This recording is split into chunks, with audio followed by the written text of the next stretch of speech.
politique du gouvernement visant à supprimer toute autonomie fiscale au département et la baisse brutale des transactions immobilières qui sont à l'origine de cette crise financière que le département traverse en cette fin d'année 2023. Cet effondrement des recettes concorde malheureusement avec une nécessaire revalorisation des dépenses sociales en faveur des plus vulnérables. C'est le caractère contracyclique de nos politiques publiques déjà énoncées par d'autres intervenants. Et pour mettre un petit moment de répit dans cette discussion importante, et surtout pour ne pas laisser seuls les poètes du off de Presse Océan, je m'amuserai à proclamer que nos collègues de droite font des fables, ça les amuse, qu'elle à propos que de taquiner à l'instant la muse, quand les familles ploient sous l'inflation de l'alimentation, quand l'accès au logement est sous grande tension. Ne peut-on avoir d'autres préoccupations ?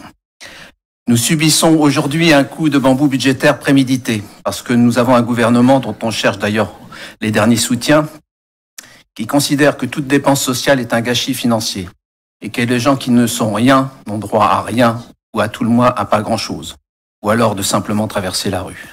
Quand on regarde plus précisément l'évolution des finances publiques, et notamment les ressources des collectivités, outre la réduction ou la disparition de toute autonomie fiscale, outre les transferts de compétences non financés et la non-indexation des dotations, un élément saute aux yeux.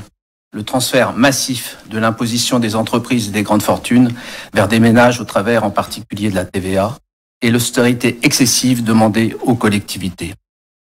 Voilà la clé de nos difficultés, voilà l'origine des services publics et sociaux sous-financés, et c'est la Cour des comptes qui le dit le mieux dans son étude sur les finances locales d'octobre 2023. Pour revenir plus précisément à ce rapport, oui, il faut se donner du temps pour produire un budget sincère et plus sobre, pour garantir notre politique sociale, mais aussi ces actions dites volontaristes, comme le sport santé ou les projets culturels de territoire que nos collègues de droite voudraient voir disparaître, mais qui offrent des alternatives non consuméristes, indispensables à notre bifurcation écologique. Oui, il faut faire des économies de fonctionnement pour atteindre une épargne brute de 80 millions d'euros qui sauvegarde nos capacités d'emprunt. Oui, il faut faire de fortes économies d'investissement pour diminuer la pression sur notre épargne brute et limiter notre recours à l'emprunt. Beaucoup d'élus dans cette salle sont aussi des élus municipaux. Ils savent bien que dans ce type de circonstances, qui nécessitent une réaction rapide, ce sont les investissements qui constituent la meilleure variable d'ajustement. Ils peuvent être abandonnés, décalés, réétudiés. C'est un choix profondément politique et nous avons de bonnes idées à soumettre à notre majorité.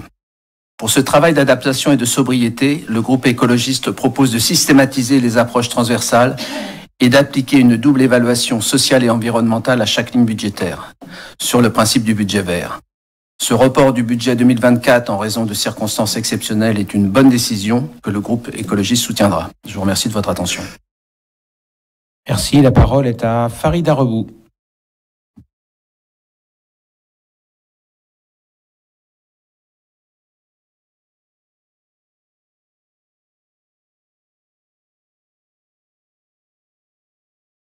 C'était bien Farida Rebou.